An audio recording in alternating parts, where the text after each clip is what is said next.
Welcome back. Panjota साहब, मुझे ये बताइए कि ख्वाजा आसिफ साहब जहां बहुत सारी बातें कर रहे थे, उसके बीच में उन्होंने ये भी कहा, वो आपकी लीडरशिप के माजी के हवाले देते थे, वो कुर्सी पर किस तरह बैठते थे। उन्होंने कहा आए आप भी अपनी माजी की गलतियां ठीक करें, हम भी माजी की गलतियां ठीक करते हैं। यही प्राइम मिनिस्टर साहब फ्लोर ऑफ दी हाउस के ऊपर मिसाक जमहूरियत की बात करते रहे हैं। तो चले, आपसे भी तो गलतियां हुई, आप भी माने, बैठे भट्ट साहब के साथ, मंदोखेल साहब के साथ, यानी पार्टी के साथ, और बैठ के कम से कम एक नए अकॉर्ड की तरफ बढ़े, नई टर्म्स एंड कंडीशंस के ऊपर, जिसमें इलेक्शन कमीशन की बात है, रिफॉर्म्स की बात है, ताकि पाकिस्तान आगे बढ़े।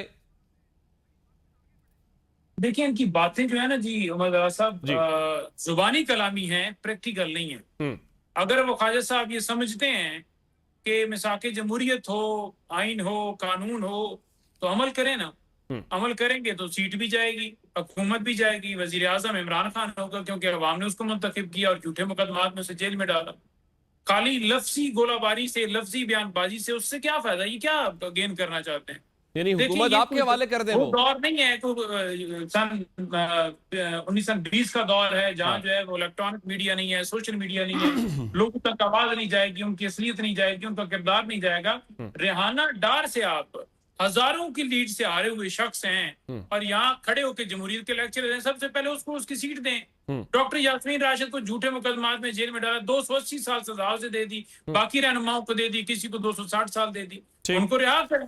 मेरे ऊपर 23 मुकदमात हैं दहशतगर्दी के। तो पहले डेफिनेशन क्लियर करें कि असल दहशतगर्द हैं कौन। क्या वो दहशतगर्द हैं जो दहशतगर्दी करते हैं, या वो दहशतगर्द हैं जो पाकिस्तान के अंदर आइन और कानून की सरबुलंदी की बात करते हैं? आज पीटीआई के किसी रहनुमा ने रावलाकोट के बारे में ये बात की होती ना, तो अब तक कह चुके होते कि आपको हम कहते थे कि ये इराक एजेंट हैं, इनके तल्लकात हैं। अब वो साड़ियां, अम्बू वाली पेटियां, वो सारे मामलात, वो मोदी का बगैर वीजे के पाकिस्तान आना, वो सारी चीजें, वो सारी की सारी अब जो है इनको नहीं याद आ रही। वो सारी के ऊपर मट्टी डाल के ये कह रहे हैं जी कि रावलाकोट ऐसे ही नहीं है। तो लगाए ना इन पे आर्टिकल 6, इन पे तो आर्टिकल 6 बनता है। अच्छा, दूसरी ये चीज है कि देखें, ये दो जमातें आपस में अभी भी बहस कर रही हैं। फ्लोर ऑफ द हाउस, दोनों भाई हैं मेरे, हमारे रोज प्रोग्राम के अंदर गुफ्तगू करते हैं, अपनी अपनी जमात का मौकफ करते हैं। लेकिन बात यह है कि इलेक्शन के टाइम के ऊपर आपको एक दूसरे को चोर चोर आप कहते हैं, फलाना चोर, फलाना चोर, फलाना चोर। इलेक्शन जो ही होता जाता है फिर आप आपस में बैठ जाते हैं। तो कौम को बताएं ना कि एक लीडर है जिसको आज हमने अडयाला जेल के अंदर पाबंद सलासल किया हुआ है, हम उसकी वजह से, क्योंकि वो एक ईमानदार दुनिया के अंदर, पाकिस्तान के अंदर आ गया है, तो हम उसकी वजह से इकट्ठे हुए हैं, क्योंकि हम चोर हैं और चोरी का जब हिसाब होता है तो सही बात है फिर जेल में जाना पड़ता है। नहीं तो आप कह रहे हैं पीपल्स पार्टी नून लीग आपकी वजह से इकट्ठे हैं, वो तो जमहूरियत के लिए इकट्ठे हैं। और किस वजह से? इमरान खान इनको इकट्ठा किया, उन्होंने कहा है कि ये सारे इकट्ठे हो जाएंगे, क्योंकि जब अब वो कहते हैं ना कि ईमानदार एसएचओ आ जाता है ना थाने के अंदर, ठीक है, अव्वल तो ये है कि पाकिस्तान में वो निजाम ही रहा है ईमानदार एसएचओ वाला।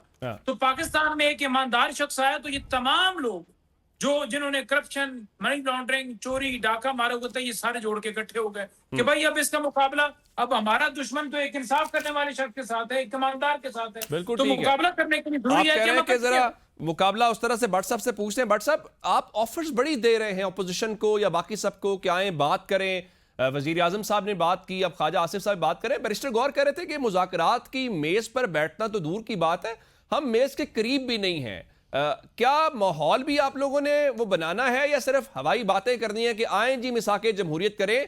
पहले थोड़ी जमहूरियत भी दिखानी पड़ेगी ना, उसके बाद ही मिसाके जमहूरियत के ऊपर कोई इत्तेफाक राय होगा। देखिए, अब मैं पहले मेरा ख्याल है पंजोता साहब की बात को, जो ईमानदार इन्होंने निकाला है ना, ईमानदार, ये कहते हैं हम इकट्ठे हो गए हैं। मिसाके जमहूरियत में ये भी शख्स था, इसने भी साइन किए थे, क्योंकि उस वक्त ये अकेला घूमता था, इसको कोई पूछ नहीं रहा था। फिर ये जाके एस्टेब्लिशमेंट की गोद में बैठा, जाके फैज़ हमीद ने इसके लिए जो कुछ किया, बाजवे ने किया, वो आपके सामने है। तो बात यह है कि जो आपको ऐसा शख्स मिले जिसको पाकिस्तान के परवाह ना हो, सिर्फ अपनी सीट हो। इनका एक है, मैंने लेडीज कहती है इमरान नहीं तो पाकिस्तान नहीं, अल्लाह माफ करे।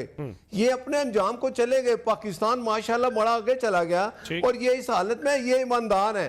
190 मिलियन आया है। ये अली बाबा 40 चोर, वो जो मलक रियाज था जिसकी वो रकम पकड़ी गई लंदन में, तो वो यूके की हुकूमत ने इनको कहा कि वो अकाउंट नंबर दे दें, पाकिस्तान का अकाउंट नंबर, क्योंकि पाकिस्तानी अवाम का पैसा था।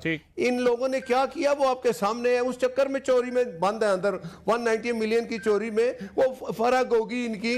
ये लोग दोनों हाथों से लूटते रहे 3 साल पाकिस्तान को। हमने मिल के इसको जमहूरी तरीके से इसके खिलाफ वोट ऑफ नो कॉन्फिडेंस ला के इसको उठाया। इसको तकलीफ हो गई, इसने कहा मैं क्या करूं, मेरे किधर गए वो बुलाएं। फिर ये उन्हीं को गालियां देता रहा जो इसको लेके आए।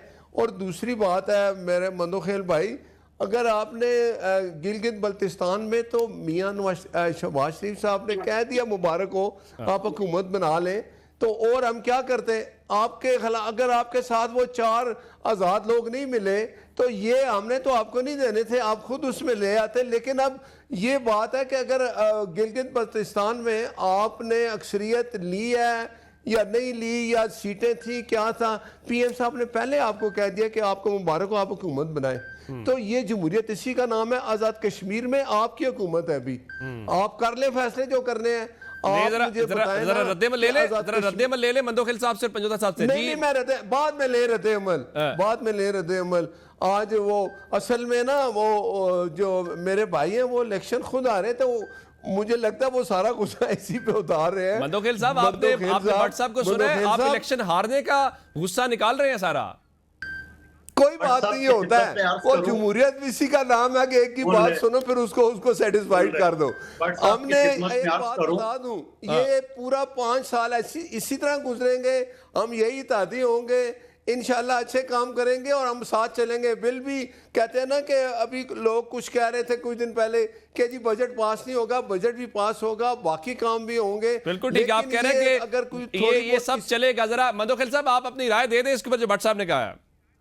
देखिए भट्ट साहब, फैसल वाडा साहब जिंदा है, अल्लाह उसको ऐती दे, आज जाके उसको फोन कर ले। उसने मुझे इलेक्शन से 2 महीने पहले बताया कि ये सीट आपको नहीं मिल सकती, ये मुखबर खास मुस्तफा कमाल को दे दी गई है। मुखबर खास मैं कह रहा हूँ, उसका मुस्तफा कमाल को दे दी गई है। उसके बाद फिर इलेक्शन से पहले मैंने डिप्टी कमिश्नर की मीटिंग में कहा, मैंने कहा ये ड्रामा बंद कर ले, ये सारे मुखबर फिरते हैं, फैसल वाडा कहता है सीट उनको दे दी गई है। तो भैया उनके 3800 वोट थे, मेरे 42000 वोट थे। मेरा केस आज भी सुल्तान राजा के अदालत में जो है ना पेंडिंग पड़ा है, ना हाँ कर रहे ना कर रहे हैं। और ये सारी चीजें पूरे कराची की आवाम अच्छी तरफ वो है कि ये फॉर्म 47 के फर्क जमीन आसमान का। बाकी चीजें जो आप कह रहे हैं कि हम इसी तरह रहेंगे, देखिए हम तो कहते हैं कि हम ही तो अपोजिशन कर रहे हैं, यानी पीटीआई को तो इमरान खान के अलावा कोई वो नहीं है। पहले कहते थे इमरान खान कहती है आप गवर्नमेंट कर रहे हैं, आप खुद कहते हैं हम अपोजिशन कर रहे हैं। देखिए सुन ले जवाब पूरे सुन ले, मैं बीच में मुआ हो जाता हूँ उसमें। मैं ये कह रहा हूँ कि आप देख रहे हैं इस वक्त असेंबली में अपोजिशन कर ही रहे हम, यानी जो बजट के ऊपर तजावीज थी, बेनजीर इनकम सपोर्ट की, मुलाजमीन की तनख्वाहों की, महंगाई की, सारी चीजों पे हम ही बोले। और पार्टी जो अपोजिशन में है वो तो नहीं बोली है। और फिर एक आखिरी बात, मेरे भाई छोटे भाई है अपना पंजोता साहब की खिदमत प्यार करो, ये वकील है और मुझे आपसे ज्यादा जो है ना यास्मीन राशिद साहब के लिए हमदर्दी है। और उसके लिए मैंने सोशल मीडिया पे मुहिम भी चलाई कि उनको रिहा कर दो, लेकिन मीडिया पे ये बात कह के उनको 280 साल सजा हुई है, इमरान खान साहब को 200 साल हुई है, 200 कुछ हुई है, ऐसा गुमराह ना करे। 10 साल सजा हुई है तो वो 10 साल एक साथ शुरू होगी, भले 1000 अदालतें फैसला दे तो वो 10 साल। पंजोता साहब से कमेंट ले लूं फिर मैंने क्लोजिंग की तरफ। जी पंजोता साहब। देखें, बात सिंपल है कि मंदोखेल साहब को बड़े अच्छी तरह पता है कि कोई अगर जुर्म करता है, पहली बात तो है कि किसी ने जुर्म नहीं किया, क्योंकि यहाँ आप देखें कि एक तरफ डॉक्टर यास्मीन राशिद वो वहां पर मौजूद हैं जो मना कर रही हैं, और अंदलीब अब्बास उसके साथ है, उसे बरी उज़िमा कर दी जाता है, परवेज खट्टर को काबीना के अंदर ले लिया जाता है, फयाज हसन जवान बरी उज़िमा है, फरक हबीब बरी उज़िमा है। लेकिन जो इमरान खान के साथ डट के खड़े हैं उनको सजा दी जा रही है। सिर्फ क्यों जी कि इमरान खान के साथ खड़े हैं। तो एक जुर्म पर एक कार्रवाई होती है, ये नहीं होता कि एक अदालत बरी कर दे और उसी मामले के ऊपर तो दूसरी अदालत सजा देकर फिर तीसरी अदालत सजा दे, फिर चौथी अदालत सजा दे, फिर पांचवी अदालत सजा दे, और कसूर क्या हो इंस्टिगेशन का एक ही रोल हो। तो ये कहां पर कानून के अंदर जायज है? नंबर 1। नंबर 2, ये जो कह रहे हैं फर्क होगी फलाना फलाना, तो फर्क होगी के खिलाफ कार्रवाई करें। आप क्यों नहीं कार्रवाई करते? ठीक है, आपके किसी ने हाथ रोके हैं, आपने जो बात की है अलकादर ट्रस्ट केस की, अलकादर ट्रस्ट केस के अंदर जो किस्सा शुरू हुआ था वो शरीफ खानदान से हुआ था, जिसके साथ मलक रियाज की ट्रांजैक्शन हुई थी। क्या शरीफ खानदान जेल के अंदर गया? आपने तो लंदन डील के तहत तमाम मुकदमात जो हैं वो अपने खत्म कराए और फिर आके बरजुमान हो गए, और यही इमरान खान साहब कहते रहे। अभी आपको जो लाया गया था, जिन्होंने आपको पहले, जिसके बारे में आप कहते थे कि हमें हटाया, एस्टेब्लिशमेंट ने हटाया, तकरीरों के अंदर खड़े होकर आर्मी चीफ का जिक्र करते थे, आईएसआई का जिक्र करते थे, आज अगर आप नाफिज किए गए हैं, उनकी तरफ से नाफिज किए गए हैं, तो मुझे ये बताएं कि आपको जो लाया गया था कि पाकिस्तान को ठीक करेंगे, आपने गरीब आवाम के लिए क्या किया है?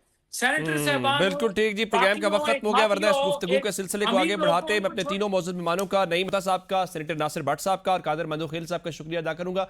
नाज़रीन, आज के प्रोग्राम से इतना ही, हमें इजाज़त दीजिएगा, अपना ख्याल रखिए, खुदा हाफिज।